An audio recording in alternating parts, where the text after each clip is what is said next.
इस वक्त हम मौजूद हैं इस्लामाबाद कोर्ट में। इस्लामाबाद कोर्ट में आज बहुत सी डेवलपमेंट्स हैं, लेकिन इस वीडियो में दो डेवलपमेंट्स पर बात करेंगे। इमरान खान साहब और रोहिशा बीबी का केस, उसमें क्या हुआ, कैसे वो कॉलेज से गायब हो गया, ये एक मुहिमा बन गया है, और दूसरा शहबाज गिल साहब के भाई की गुमशुदगी का मामला, लापता अफराद का केस अभी खत्म हुआ है। और इस वक्त जब मैं ये वीडियो रिकॉर्ड कर रहा हूँ तकरीबन 6 बजने वाले हैं, कुछ ही मिनट पहले यहाँ पे इस्लामाबाद कोर्ट में उस केस का वो खत्म हुआ है। 3.25 घंटे इस्लामाबाद कोर्ट के 3 जजेस ने वो केस सुना है, उस पर बाद में बात करेंगे। पहले आते हैं शहबाज गिल साहब के भाई का मामला। शहबाज गिल साहब के भाई जो है वो आई थिंक 2 माह से ज्यादा हो गए हैं, वो लापता है। इससे पहले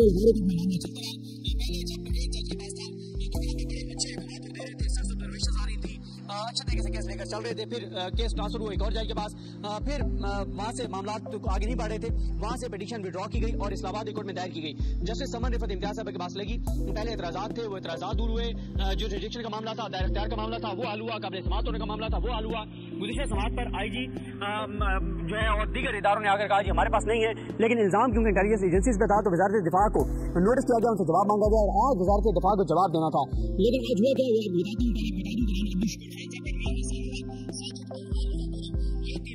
जो रिप्रेजेंट कर रहे हैं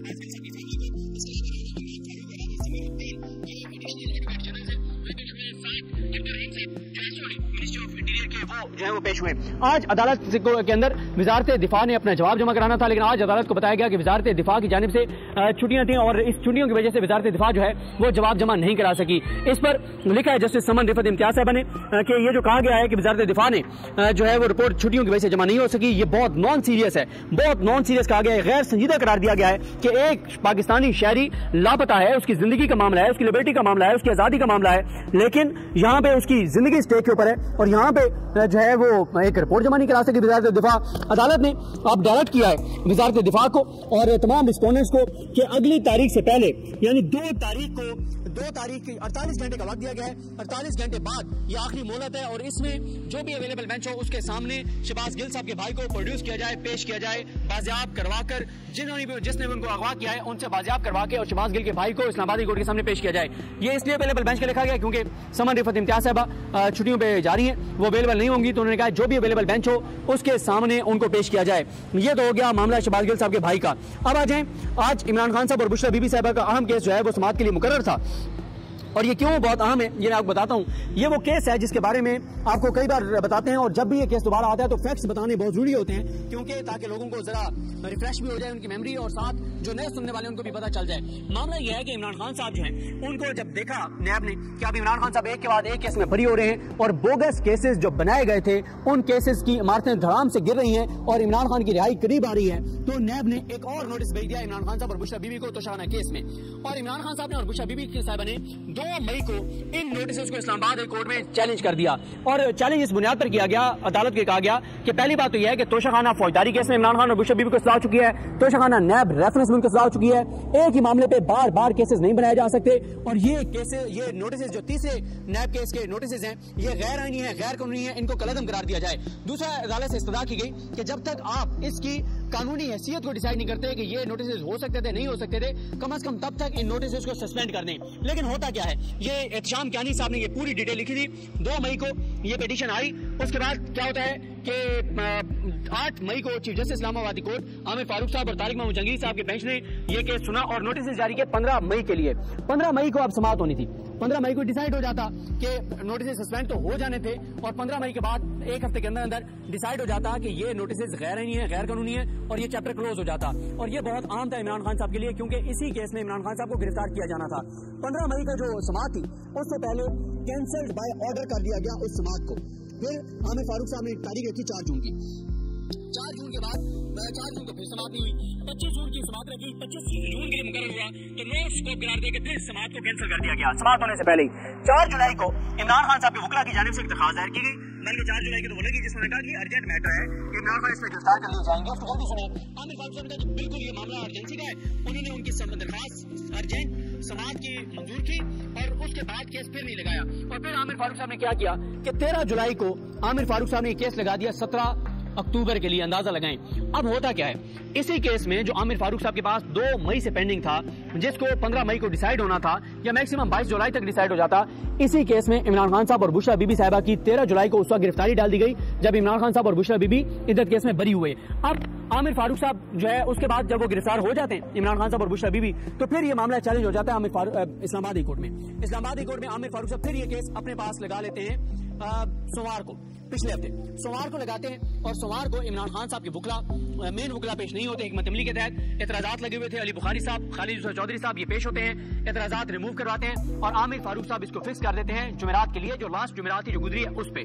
जुमेरात के दिन क्या होता है, जुमेरात से पहले बुध के दिन इमरान खान साहब की जानिब से आमिर फारूक साहब के खिलाफ सुप्रीम जुडिशल काउंसिल में रेफरेंस दायर कर दिया जाता है। जुमेरात की हियरिंग पे ये होता है कि इंतजार हुसैन पंजोता साहब और खालिद यूसुफ चौधरी साहब अदालत में पेश होते हैं। आमिर फारूक साहब को कहते हैं कि इमरान खान ने आपके खिलाफ एक रेफरेंस दायर कर दिया है, लिहाजा इमरान खान आप पर अदम एतमाद का इजहार करते हैं और इमरान खान चाहते हैं कि आप उनके केसेस ना सुने और वजह वही है कि 22 दिन आप जानबूझ के गलत फैसले करते हैं, केसेस लटकाते हैं। और ये बता दूं आपको कि ये जो मैंने आपको टाइमलाइन बताई है, यही टाइमलाइन इमरान खान ने जो रेफरेंस दायर किया सुप्रीम जुडिशल काउंसिल में चीफ जस्टिस इस्लामाबाद के खिलाफ, ये सारी चीजें इमरान खान ने सुप्रीम जुडिशल काउंसिल को बताई हैं। उसके बाद क्या होता है, आमिर फारूक साहब इमरान खान के एतराज को मुस्तरद करते हैं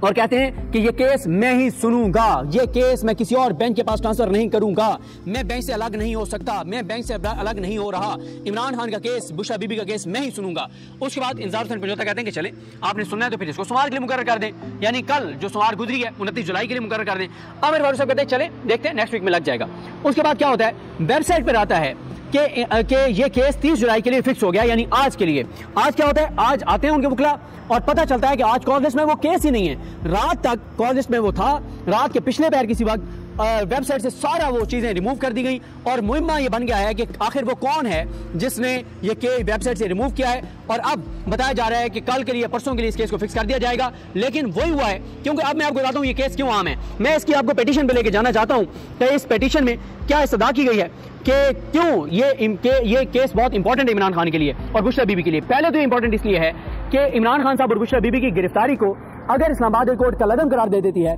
तो फिर तो वैसे ही ये केस चैप्टर क्लोज हो जाएगा, क्योंकि इसमें एक तो ये आमिर फारूक साहब ने अपने पास पेंडिंग रखा हुआ था, दूसरा मामला यह है कि एहतसाब अदालत ने भी नोटिस किया हुआ था जब एहतसाब अदालत में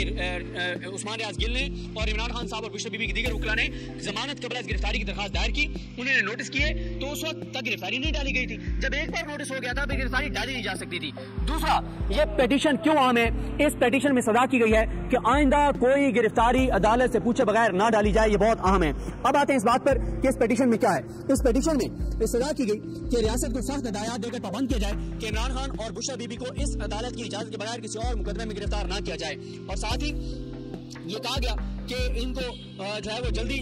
मुकर्रर किया जाए समाअत के लिए। और ये भी कहा गया है कि इमरान खान साहब की जो गैर कानूनी तौर पर जो गिरफ्तारी है और जिस तरह से उनको हिरासत में लिया गया और आप जिस्मानी रिमांड पर हैं, ये सब गैर कानूनी है, गैर आईनी है। और दरखास्त में मौक़िफ़ इख्तियार किया गया है कि दरखास्त गुजारों यानी इमरान खान और बुशरा बीबी की गिरफ्तारी सियासी इंतकाम का शाखसाना है, जिसका वाहिद मकसद उन्हें लंबे अरसे तक जेल में रखना और मुल्क की सियासत से दूर रखना है। एक इल्जाम जिसमें पहले ही दरखास्त गुजारों के खिलाफ कई मुकदमात दर्ज होकर तफ्तीश हो चुकी है, उसी इल्जाम में तफ्तीश के लिए दरखास्त गुजारों की गिरफ्तारी गैर कानूनी है और आला अदालतों के फैसलों के खिलाफ है। इधर केस में रिहाई के बाद जब सियासी मुखालिफिन के पास इमरान खान और बुशरा बीबी को पाबंद सलासुल रखने का कोई और जवाब नहीं था, तो तहाइफ का मामला सामने लाया गया जो पहले ही इस अदालत में जेर समाअत है, यानी यहाँ पे इस्लामाबाद हाई कोर्ट में जेर समाअत है। और एक जेर समाअत मुकदमे में गिरफ्तारी डालना, क्योंकि इमरान खान साहब की जो दरखास्त है वो जेर समाअत थी इस्लामाबाद हाई कोर्ट में, तो एक जेर समाअत मुकदमे में गिरफ्तारी डालना नैब की बदनीयती और मजमूम मकासद को जाहिर करता है। इस पिटीशन में चेयरमैन नैब, डायरेक्टर डीजी नैब और एडिशनल डायरेक्टर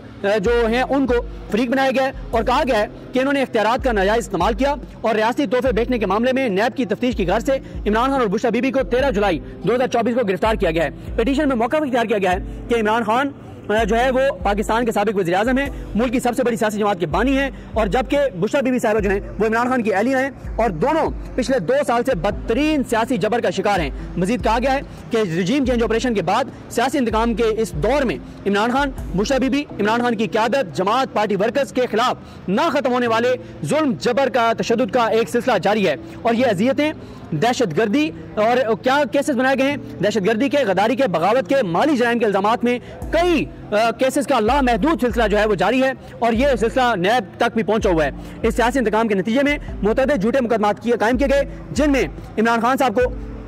30 जनवरी 2024 को साइफर केस में सजा सुनाई गई, जबकि इज्जत केस में इमरान खान साहब और बुशरा बीबी को जो है वो इन दोनों को 30 जनवरी के फौरन बाद इनको उस केस में भी सजा सुनाई गई है। इसके अलावा यह भी कहा गया कि 31 जनवरी 2024 को इमरान खान साहब और बुशरा बीबी को तोशाखाना केस में 14 साल कैद की सजा सुनाई गई है। लेकिन ये इंतहाई अहम है कि तमाम झूठे मुकदमों में सजाओं के खिलाफ अपीलों में या तो इमरान खान और बुशरा बीबी बरी हो गए हैं या वो सजाएं मुअत्तल हो गई हैं। साइफर केस में इमरान खान बरी हुए और तोशाखाना केस में उनकी सजा मुअत्तल हो चुकी है। जबकि इद्दत केस में जब एडिशनल सेशन जज ने जो ट्रायल कोर्ट के जज थे उनका फैसला कलअदम किया तो फिर उन्हें पता था कि आप इमरान खान तमाम केसेस में या बरी हो गए हैं या उनकी सजाएं मुअत्तल हैं, जमानत पर हैं, लेकिन उनको कैद में रखना है, तो इसलिए उन दोनों की इस केस में गिरफ्तारी डाल दी गई है जो कि गैर कानूनी है। और वो कहते हैं कि जिस तरह से ये सारा काम किया गया है ये सारा रियासती इदारों की और नैब की जो बदनीयती है उसको साबित करते हैं। और वो ये भी कहते हैं कि ये सारे कुछ एक मुनज़्ज़म मनसूबाबंदी के तहत ये हो रहा है। और वो ये भी कहते हैं कि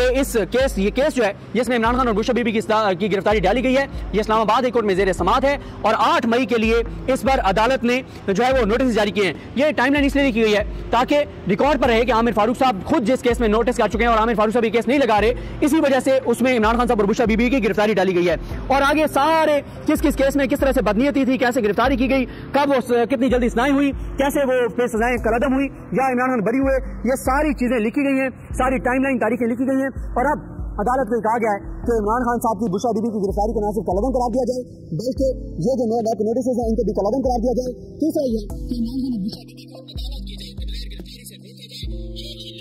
जिस वजह से आमिर फारूक साहब इसको पेंडिंग रख रहे हैं, डिले रख रहे हैं, क्योंकि आमिर फारूक साहब अगर इमरान खान साहब और बुशरा बीबी की गिरफ्तारी को कलअदम कर देते, उधर से जिस्मानी रिमांड कलअदम हो गया और इमरान खान साहब की आज जमानतें आज दायर होनी थी या कल हो जाएंगी जो 9 मई के केसेस हैं, तो उसके बाद तो इमरान खान साहब और बुशरा बीबी को जेर हिरासत रखना, पाबंद सलासत रखना मुमकिन नहीं था। तो इस तरह से आमिर फारूक साहब पर जो इल्जामात पीटीआई लगाती है वो इल्जामात सच साबित हो रहे हैं। हर हफ्ते आमिर फारूक साहब एक चीज ऐसे करते हैं जिससे तहरीक इंसाफ के इल्जामात सच साबित होते हैं। अब आप खुद देख लें, जो केस 2 मई से पेंडिंग है, 8 मई को 15 मई के लिए नोटिस किए थे, वो मई में नहीं लगाया, जून में नहीं लगाया, जुलाई में नहीं लगाया, उसी केस में इमरान खान साहब की गिरफ्तारी हुई है। अब जब वो सारा मुद्दा आमिर फारूक साहब के पास अदालत में आया है कि जनाब ये हुआ है, तो आमिर फारूक साहब ने फिर वो केस अपने पास लगा लिया सोमवार को, फिर जुमेरात के लिए, जुमेरात को फिर कहा कि सोमवार के लिए इशारा दिया लगा दूंगा, लेकिन मंगल के लिए लगाया और आज मंगल को रात के पिछले पैर, सोमवार और मंगल की दरमियानी रात के पिछले पैर वेबसाइट से वो जो फिक्स वाला जो लिखा गया था वो उड़ा दिया गया और अब नहीं पता कि वो केस कल लगाते हैं, परसों लगाते हैं। और ये जनाब हालात है, ये सूरत हाल है। और आमिर फारूक साहब हमेशा की तरह जब से चीफ जस्टिस बने हैं, इमरान खान के हर केस में जो उनका पैटर्न है वही पैटर्न यहाँ पे नजर आ रहा है। देखते हैं चीजें कैसे आगे बढ़ती है। मुझे अपनी दुआ में याद रखें। अल्लाह के साहब कामयाब नासरू। अल्लाह हाफ़िज़।